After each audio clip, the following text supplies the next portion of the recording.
everyone. Welcome to the Simply Trade News Roundup. My name's Annik. I'll be your host today, and we're providing a crucial update on the ongoing legal battle over the IEEPA tariffs. A topic that we explored last time already. It was Lalo at that point, who got to cover my episode since I was in New York. Funny thing is, I'm going to New York tomorrow once again. So whoever's there, you can say hi. But we have attorney Jason Kenner on. So we had him on 3 months ago, and we needed to get him back because we need to follow up on the story. So again, Jason is a leading litigation partner at Sandler, Travis, and Rosenberg, which we've had many people on from your firm. I think it's always such great episodes because there's so much information being shared. He's also a former senior counsel at the Department of Justice's International Trade Field Office, which is so funny because I feel like you were protecting the government and now you're not protecting the government. Or you're protecting the other side. So you kind of joined the dark side. Or maybe not, or the light side. But Jason, I'm so happy you're here. Thank you for coming on again and discussing this ongoing IEEPA tariff battle, really. I really appreciate the opportunity to come on the show. And yes, so last we spoke, we were waiting to see what the Court of Appeals for the Federal Circuit was going to do with the CIT decision in the VOS State of Oregon case. And just a quick reminder, what the CIT had determined was that neither the fentanyl nor reciprocal tariffs were essentially legal, because the CIT felt that the fentanyl tariffs did not deal with the stated emergency of fentanyl trafficking, and then they felt that the reciprocal tariff was illegal because the IEEPA. You couldn't use IEEPA to deal with a balance of payment issue. You had to use Section 122. So that for those reasons, it struck down the executive orders putting those tariffs into place, and then it obviously went up to the Court of Appeals for the Federal Circuit, and they have now, or they issued their decision on August 29th, 2025, and they affirmed in part and vacated in part. So it was a 7-4 decision, meaning 7 of the justices felt that the reciprocal tariff and the fentanyl tariffs were unsupportable, and then four justices dissented, finding that IEEPA does allow the imposition of tariffs. Interesting thing, the majority spent a lot of its decision, I'm sure a lot of you have read it already, but it spent a lot of its decision talking with a healthy dose of skepticism, I'll say that, that the term regulate, as that term is found in the IEEPA statute, means the power or equates to the power to tariff or levy duties.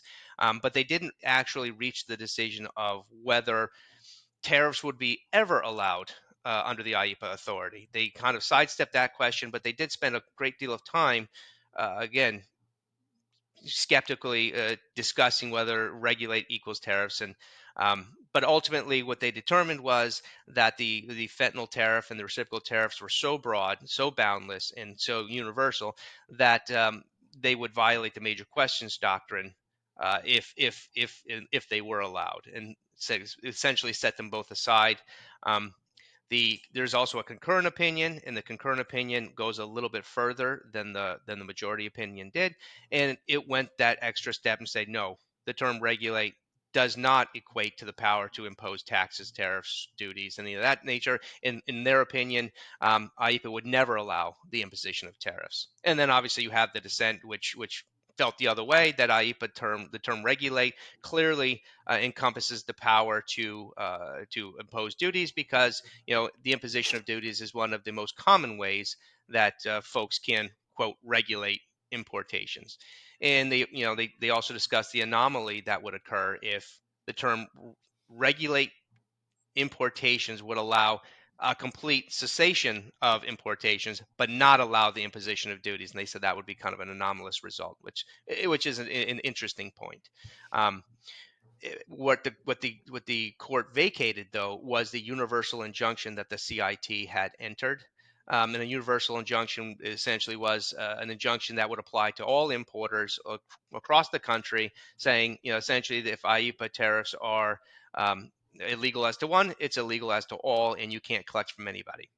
Yeah. Uh, after the CIT had issued its universal injunction, then the Supreme Court had decided the CASA case, which was the birthright citizenship case, but it was heard on a procedural issue, and that was the issue of courts' ability to issue these nationwide injunctions, district courts essentially in that case. And what the Supreme Court said is, generally note it's outside the bounds of what the district courts can do. They must issue the most narrow relief that they can. Um, and it shouldn't be one district court judge to be able to essentially decide the matter for the entire country, because again, every district court has its own jurisdictional area. um, so anyway, so the CAFC vacated that universal injunction, and it remanded it back to the CIT to reconsider whether a universal injunction would be appropriate in these circumstances, or whether it would be more appropriate to render more limited to relief, maybe limited to the litigants in that case.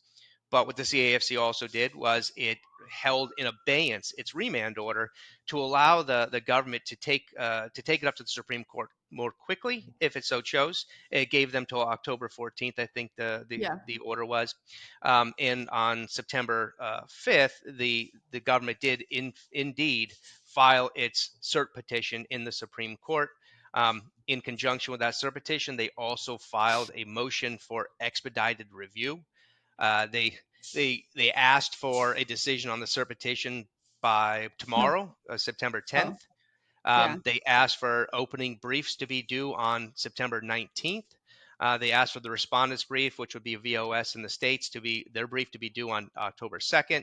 The government's reply on October 30th, and then they asked for argument first week of November.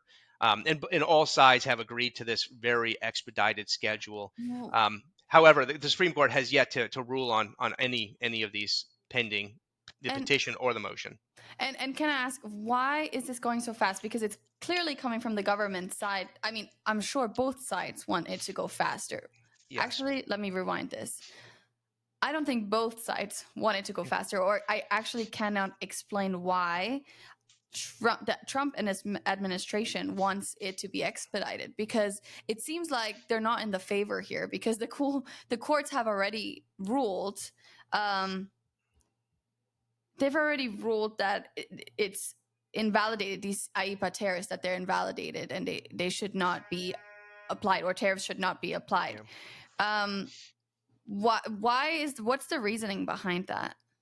Well, I mean, yes, I agree with you that the respondents certainly have an incentive to have this case VOS in the states. Their relief is being stayed pending the final outcome. So, despite the fact that they have prevailed, they're still paying these duties. So they certainly have an incentive to get this moving quickly. But the government's perspective, they believe in their position. They believe that they're going to prevail in the Supreme Court, and frankly, they've done very well in the Supreme Court.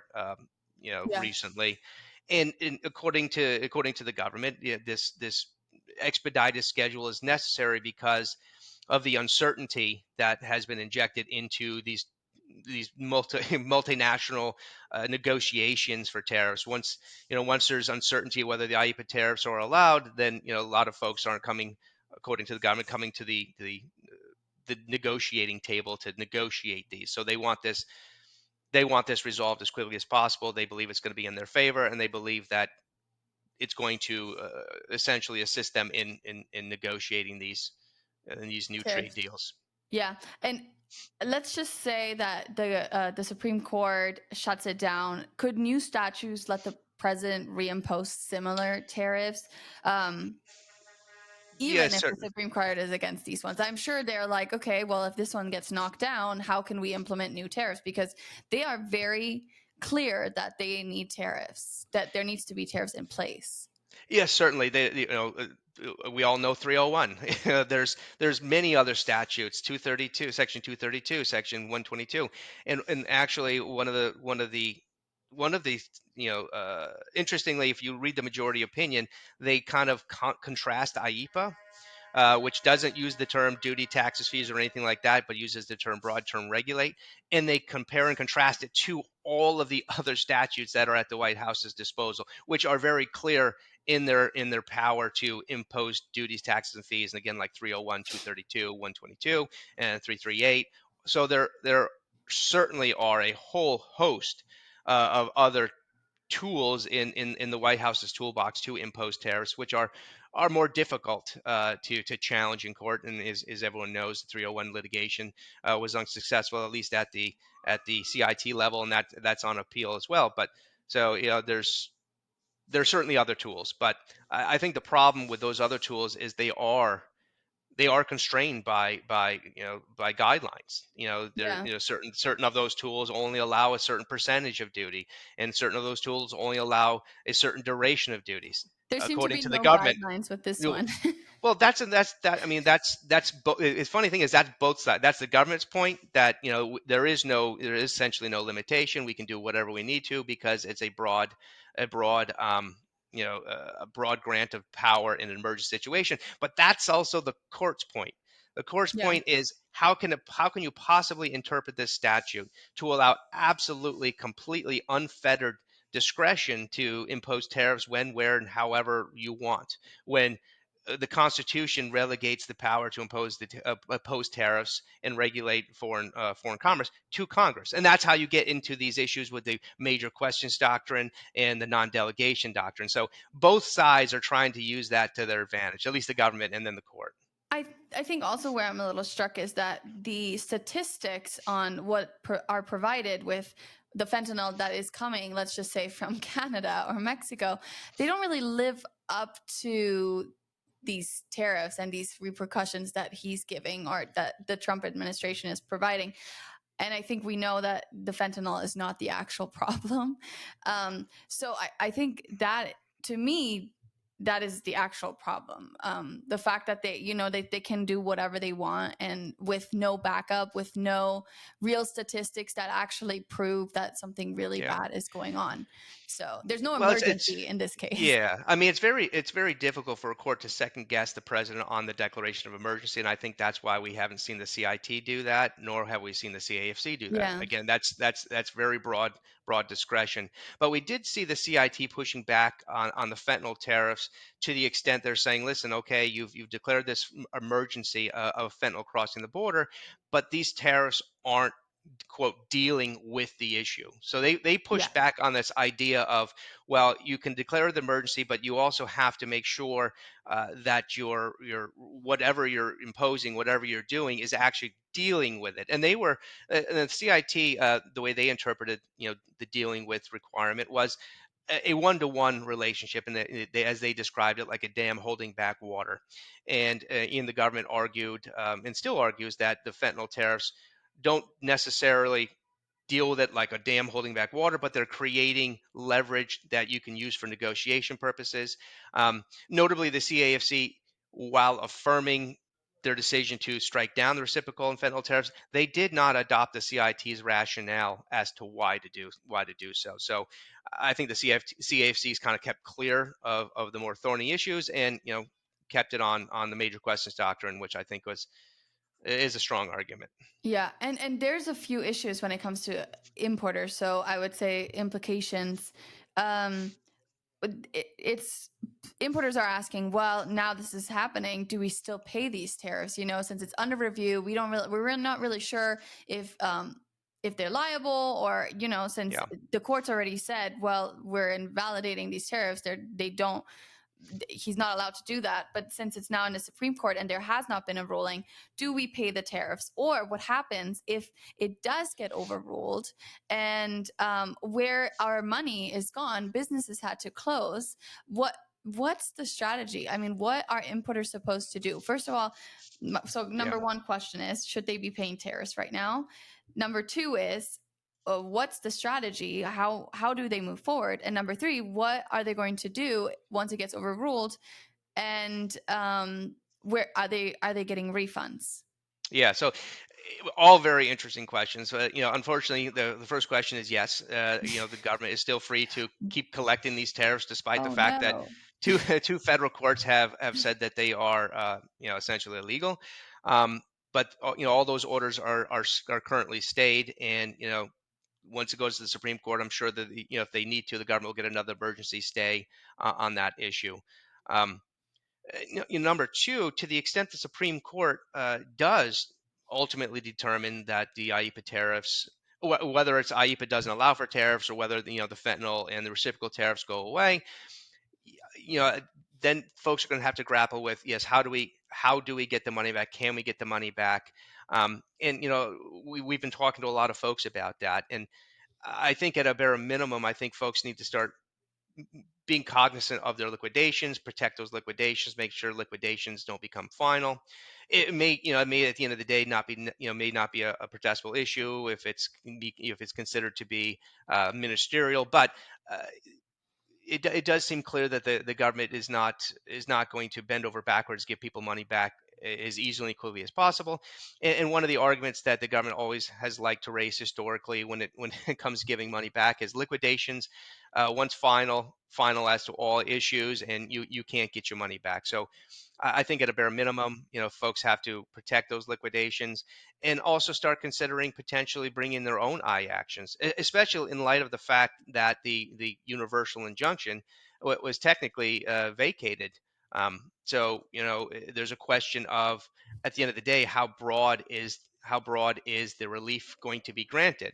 Um, if obviously the Supreme Court says or allows the CAFC to be the final word on the matter, that these are these are illegal, but the order is going to be limited to the litigants.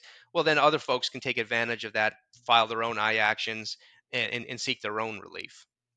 And to what extent can the government even provide these refunds? Because there, I mean, these tariffs that have been paid billions of dollars, how is the government going to refund this money?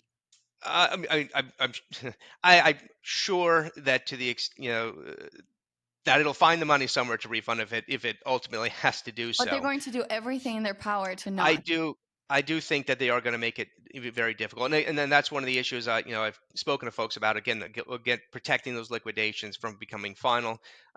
You may be able to overcome that in some sort of argument, but you may end up in a litigation arguing that, well, the protest wasn't necessary, or protest is not necessary, and I can somehow get the money back through I.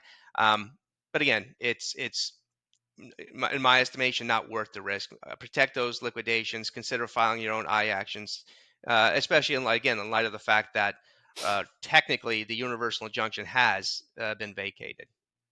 And when do you expect a decision? I know we're talking like end of 2025, 2026. Do you have It a seems the date? government, yeah, it seems that I do think it reasonably likely that the Supreme Court grants cert on this issue. I don't know if it necessarily is going to be on the extremely expedited timeline asked for by the government and acquiesced to by the respondents, but I do think it reasonable to expect that petition will be granted. Argument will be sometime in the fall, and generally speaking, a lot of the major decisions are going to come out by the end of their term, which is normally end of June, and that's where you normally see a lot of these decisions being being implemented. But I get the sense that the government would like to have a decision before the end of the year. But Yeah. again, I think that might be a little unlikely. But I do think we will certainly see a decision before the end of their term, which is June 2026 at the latest. Okay. Good point. And I believe that documentation has been one of the most important things that these importers are doing, just because you need to have everything on record. So when it does come to the refunds, you're able um, to share that information and get back your refunds, because I feel like they're gonna, again, we talked about this, that they're gonna make this extra hard to get back. And if you're missing a certain paper, or you Yeah. don't have a certain date on some sort of information on your documentation, you're not gonna be granted these refunds. So Yeah, I do think that they're going to put up as many roadblocks as they can. yeah. And again, low hanging fruit, maintain your documentation. protect those liquidations. And again, consider filing your own action to protect your own interest. Yeah, and do you expect if it does get overruled that the government is going to put new rules in place, like to give presidential tariff powers? Because I feel like it's all about power in the government, and I mean, it has been for the past months. So, Yeah. do you think there will be some major changes being done? Interesting question. So I think what you're getting at is if the Supreme Court ultimately determines that IEEPA as it stands today doesn't allow for Yeah, the imposition of tariffs, will they try to amend IEEPA or do something else? I, I, I'm not so sure that that will happen because I don't know, and I'm not convinced that the tariffs are as popular within Congress as they are within the rest of the yeah. administration. So I think folks who are coming up on midterm elections would be hard pressed to basically jumpstart the tariffs again. Yeah. So But for right again, now, that is just my I know. personal feeling on Personal that. opinion. Yes. So for right now, importers just need to keep going, do the same thing they've been doing, making sure Yep. documentation, protecting their liquidations. Is there anything else you can think of that importers need to take care of, or anything that you've seen where you're like, ooh, we need to do better? No, I think in light of the vacature of the universal injunction, I think it behooves folks to start considering whether it makes sense again to file their own case challenging the tariffs. Likely the cases would be stayed, and then you could wait and see how the VOS case turns out, and if it turns out favorable, you'll already have your case filed. You already have put your chip down in front of the CIT, and you'll be able to take advantage of that. Just something I think folks should consider. I think it was perhaps less important when there was this universal injunction outstanding there, but again, that's been called into question. Yeah. Okay. Well, I don't know what else to say because I think we still have to wait and see what the outcome will be. But thank you so much for explaining this process and where we're at now with the decision. I mean, I think either side, not sure why, hopes to see a decision soon. I think the importers are they're probably waiting on the edge of their seats. Like, give me a decision now. We're done paying these tariffs. And it's kind of, um, it's kind of a hard decision because everyone is creating their supply chains around these tariffs and making sure that they're paying low tariffs and they're not going to China and whatever. And so I feel like this decision, I mean, it's going to change everything for the importers as well as for the Yeah, administration. and it's an unfortunate situation. The whole reason that the CAFC stayed the CIT's decision is this idea that really the equities favor the government on a stay because you may be entitled to get your money back with interest and all that, but I think what's lost in those type of stay arguments is the other damages that aren't you're Yeah. not going to get recompense on. Employees you've had to lay off, Hmm. or businesses you've lost, and things Yeah. like that you're never going to get back. And I think that's the reason why the respondents have acquiesced to such an aggressively quick Supreme Court schedule with the government, to because they truly want this decision. They truly believe in their case, and I think they have a great case. um, and ultimately finally get the relief that they should have gotten months ago when the Months ago. CIT first determined that these tariffs were illegal. Yeah, so we're hoping for the best. Well, for now, Jason, I want to thank you so much for sharing your expertise and sharing your knowledge because I think it'll help most of our listeners, even though there's not much we can do other than wait. But if it does give you a certain answer to, going back and making sure you have all the paperwork. So once it does get overruled, we're hoping for the best. You have everything together and you can get your refund and put the money somewhere, where it's needed at this point, because I'm sure most of these businesses were suffering and kind of holding on to their last money because they need to pay all these tariffs. So Yeah. Thank you so much, Jason. And hopefully next time when it's overruled, you can come on again and we can finally discuss what's happening next, maybe in a better light. So thank you so much. And I Look hope to all forward our to it. listeners, you enjoyed this episode. Let us know what you think. And if you have any questions, please reach out to us and we can find someone to talk about it. So thank you so much, Jason. Thank you for Appreciate having it. me.